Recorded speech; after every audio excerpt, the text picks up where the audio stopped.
siempre me hicieron mucho ruido tus palabras cuando vos me decías que me debía cuidar en aquel momento y la realidad es que el cuidado lo tuve que tener después de haber renunciado. ¿Viste? Es que, ¿qué edad tenés? 30 y pico de años, una mujer muy joven. No, estoy este año, ya cumplo los 40. Bueno, 30 y pico de años, digamos, una mujer joven metida en ese ambiente tan raro. Está bien que la profesión te lleva de abogado, pero yo te vi el otro día en un programa de televisión contando todo lo que estás denunciando. Y es una película, digamos, de las peores.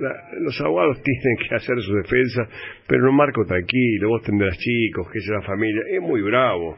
Todo esto que pasó con Fariña y lo que vos denunciás acerca de Garabano, es una película que uno ve en las películas mafiosas del mundo, ¿no? Totalmente.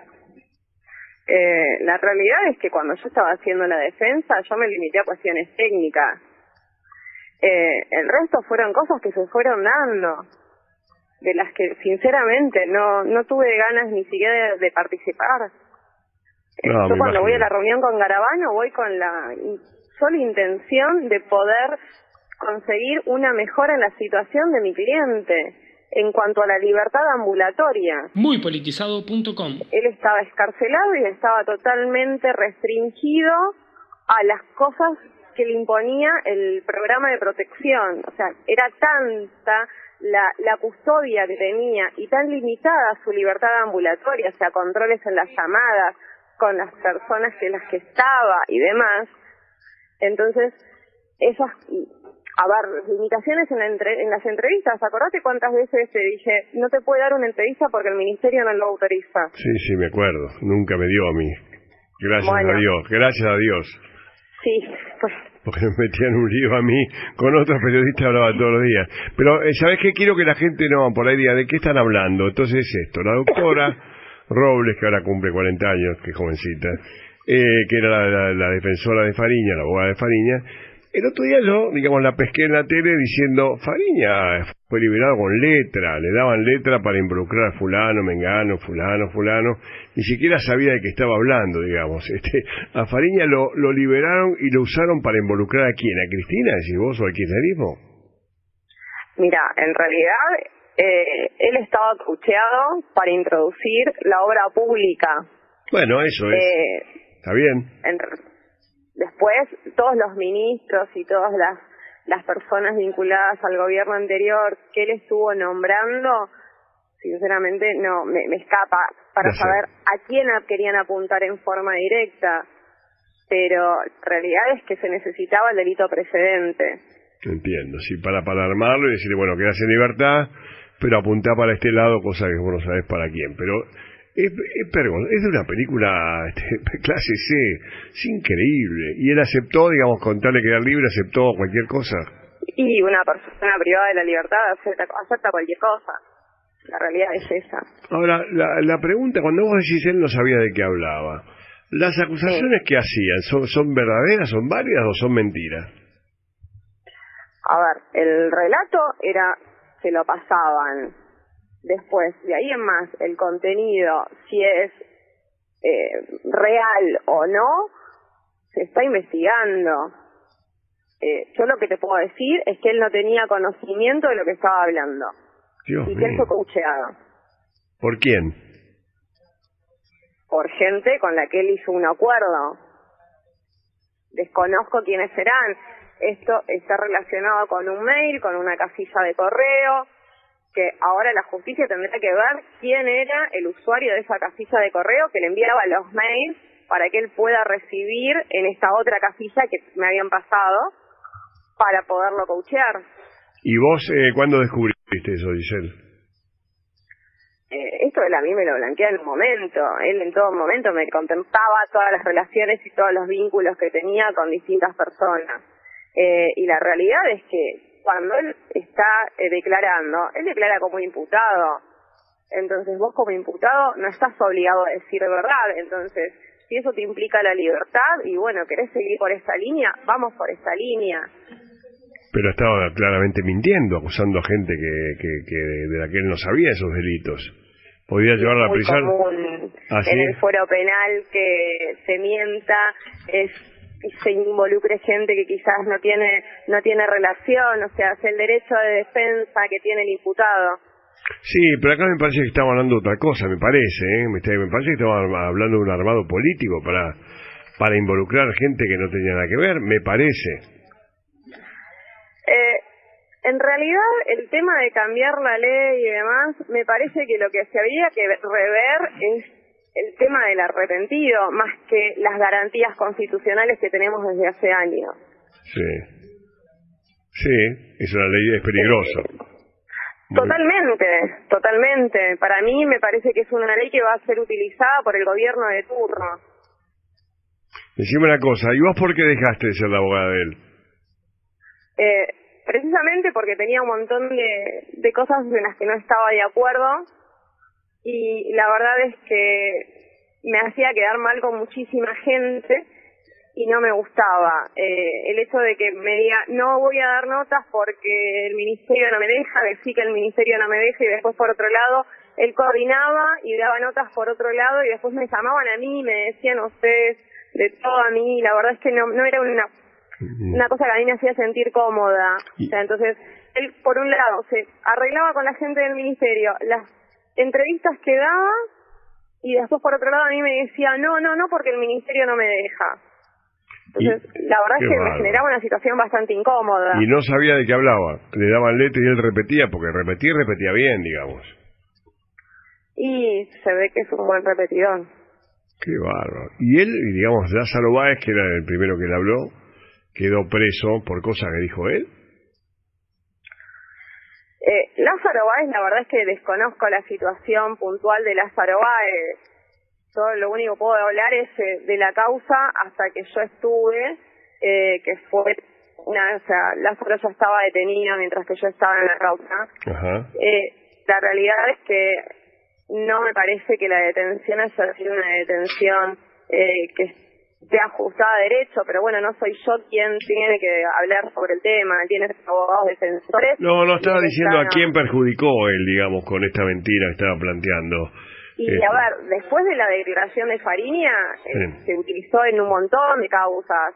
No solo se perjudicó a Lázaro Báez, esa declaración fue utilizada hasta en la causa de los cuadernos, si no me equivoco, por las cuestiones que estuve viendo en la tele. Por eso te digo. O sea, se presentó como testigo con esa declaración. Hay gente procesada, gente que está detenida acá. Es un escándalo eso. Totalmente. Lo que vos denunciás es un escándalo. Y digamos, ¿lo que dijo de Cristina es cierto o no? No sé todas las cosas que dijo de Cristina, que puede ser cierta y que no. Y todo, le inculpó en todo, que los bolsos, que la plata, que iba para acá, que iba para allá, digamos, el relato empezó con él. A ver, si es cierto o no es cierto, yo sinceramente no lo conozco porque no las viví esas situaciones. Yo lo que te puedo decir es que él tampoco las vivió. Él tampoco. Bueno, ahí tenés, con esa definición estamos definiendo un escándalo pocas veces visto. Un testigo arrepentido que recibió indicaciones de un ministerio y que no vivió ninguna de las situaciones. Vergüenza ajena es. No sé si va a estallar ese escándalo o no, pero digamos, viste cuando yo te decía no te metas, mira que, ay Dios mío, nunca pensé que iba a estar. En realidad el cuidado lo tuve que tener después de renunciar.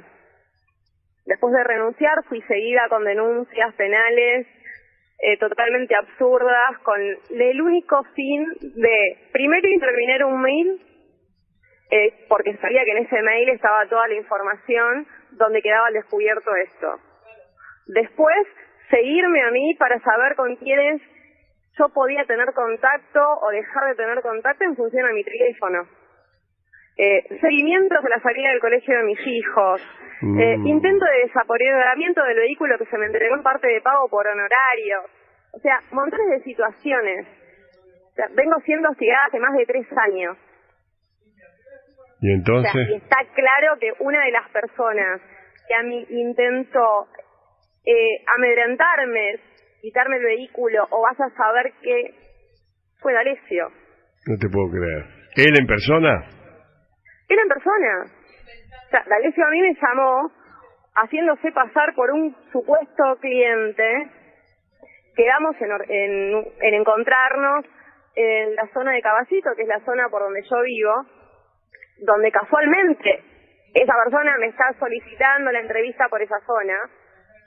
coordinamos la entrevista, me la cancela con un audio bastante raro. Previamente al auto y a cancelarme la entrevista, me consulta a ver por dónde había un garage, un estacionamiento.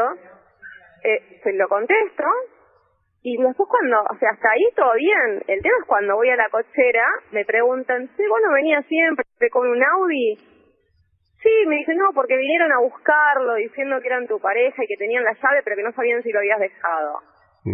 Después de las declaraciones de Barreiro, y cuando toda la prensa me empieza a llamar para consultarme a ver sobre esto, mi papá me hace acordar de esta situación. Busco el audio, y efectivamente es la voz de D'Alessio. O sea que todo lo que dijo Barreiro se condice con todas las cosas que yo estuve viviendo. ¿Y ahora en qué es estás? Muy fuerte. ¿Cómo es lo tuyo? ¿Cómo estás vos ahora? ¿En qué carácter? Mira, yo me presenté en Dolores con un escrito para ser tenida como interesante. Aporté alguna documentación y el lunes tengo que ir a ratificar y a presentar el resto de la documentación, que obviamente la guardé para ser entregada en mano al juez cuando me tome la declaración testimonial, para poder tener toda la ampliación de mi denuncia, ¿no? ¿A quién denuncias vos? Disculpa. ¿A quién denuncias? ¿A quién denuncio? Sí. A esta organización. ¿Pero a quién? ¿A D'Alessio? ¿Y a quién más? Denuncio a D'Alessio y denuncio a todas las personas que están involucradas y que el juez investigue y vea quiénes son los responsables. Sinceramente, Mauro, mientras que a mí me estuvieron siguiendo, me estuvieron denunciando, yo mantuve mucho silencio. Pero los seguimientos que tuve fueron a la salida del colegio de mis hijos. En ese momento mis chicos tenían 5 y 13 años. Y yo tenía que hacerles juegos en el auto para que los chicos se acuesten porque no sabía qué me podía pasar. O sea, los seguimientos eran muy... para que me diera cuenta que me estaban siguiendo. O sea, yo no sabía si me querían secuestrar a un chico, si me querían robar y podían matarme. La verdad es que no sé. Pero mis hijos la pasaron muy mal. Y yo hace 20 días que tengo que estar cuidándome muchísimo más con ellos ahora. ¿Tu relación con Fariña hoy no existe? No, no existe. ¿Y qué pensás no hoy existe. de él? ¿Qué pensás de Fariña vos? No, mira, sinceramente las cuestiones que yo pienso, prefiero guardármelas. Bueno. ¿Y te cuida alguien, digamos, estás en peligro? ¿Qué sentís? Yo entiendo que el salir a hablar es una forma de cuidarme y es una forma de cuidar a los míos. Y después extremo las medidas de precaución. Mis viejos son un pilar bastante importante en mi vida y en la de mis hijos. Así que con eso es de la forma en la que me estoy cuidando. Okay. Y salir a decir la verdad y salir a denunciar lo que corresponde. Bueno, dejemos esta primera parte acá, Giselle. Ya hablamos. Gracias por atender, de verdad. Qué suerte que te acordabas que habíamos hablado, no te metas en ningún lío, ¿te acordás? Si supieras las de veces que lo tuve presente. Bueno, gracias por atender hoy, muy amable, Giselle, muy amable. Por favor. Que tengas un buen día, hasta luego. A ver, le pasó en limpio, porque por ahí no entendieron a mí o lo que sea. La doctora Giselle Robles, jovencita, tiene 40 años, está cumpliendo 40 años. Era la abogada de Fariña. ¿Se acuerdan? El arrepentido que iba a los programas de televisión, que decía que sabía todo, cómo había robado que los bolsos, que aquello, lo que sea. Bueno, ella descubre que todo eso era mentira, que Fariña no sabía nada, no había interactuado, sino que le daban a través de mails, dijo, indicaciones de qué decir, en acuerdo con la gente del Ministerio de Justicia, dijo ella, no digo yo, a cambio de quedar en libertad. A cambio de quedar en libertad, se ve que alguien le dijo, dice ella, vos quedás en libertad, pero vos tenés que hacer esto y esto y esto. Te vamos a decir qué tenés que decir, y vos vas y lo decís. Él iba a algunos programas de televisión y contaba las historias que vos decías, pero la puta, esta tipa por Cristina, este tipo por cualquiera, pero son los delincuentes feroces. Y lo contaba muy bien, muy convencido de que había visto, que sabía, que esto, que aquel, que fulano, que cómo llevaba la plata, que la plata estaba acá, estaba allá. Evidentemente a alguien le pasaba muy buena letra, ¿no? Hasta que ella sabía eso, ella dice que sabía. Finalmente ella rompe con Fariña, no sé por qué, deja de ser la abogada y ahora lo denuncia una vez que conoció a D'Alessio, que fue el que dice la amenazó y qué sé yo qué. Difícil de explicar, pero esto pasa en la realidad argentina, digamos, como que Fariña no sabía nada, quedó libre de los delitos que había cometido solo por mentir y por acusar. ¿Y ahora qué pasa con eso? Digamos, los daños irreparables que habría hecho Fariña mintiendo y sin saber de qué hablaba y con la letra. Hay dos aristas acá. El escándalo, ¿a dónde nos lleva? ¿Quién lo armó? ¿Quién es responsable? Hay que seguirlo esto. ¿Y Fariña qué es? Un arrepentido, un tipo que está en libertad, que toma café con este y con aquello y que dice cualquier cosa y acusa a cualquiera, que te puede llevar al tema de ser procesado o hasta la detención, el tema de los cuadernos. Es una película de James Bond, pero ¿sabes qué? No es una película, es la realidad. El tipo se pasea por todas con impunidad. Y le dijeron que era el joven brillante, yo también me lo creí. Dije, este contador, que ni siquiera ahora sé si es contador, ¿cómo sabe el manejo de la plata? ¿Cómo se lleva? Y siempre uno se preguntaba, decía, ¿cómo sabe tanto? Participó con 30 y pico de años, otro joven, ¿no? En todas las maniobras sucias. Ahí tenés la respuesta que le da su propia abogada. Ella sabía, me parece que hizo mal con eso, ella avala que con tal de quedar en libertad, vos podés mentir, decir cualquier cosa, aceptar planes y qué sé yo. Evidentemente Fariña había aceptado tomar este rol de falso acusador, mandar gente, de lo peor, mandar gente a la cárcel a cambio de la libertad. Peor no puede haber, pero peor no puede haber, digamos. En el barrio había hecho botonazo, delincuente y todas esas cosas. Delincuente seguro y botonazo también y entregador de gente. De lo peor, de lo peor. El barrio de antes no salía sin ser molido a sopapo, que creo que se lo merece por lo menos circunstancialmente.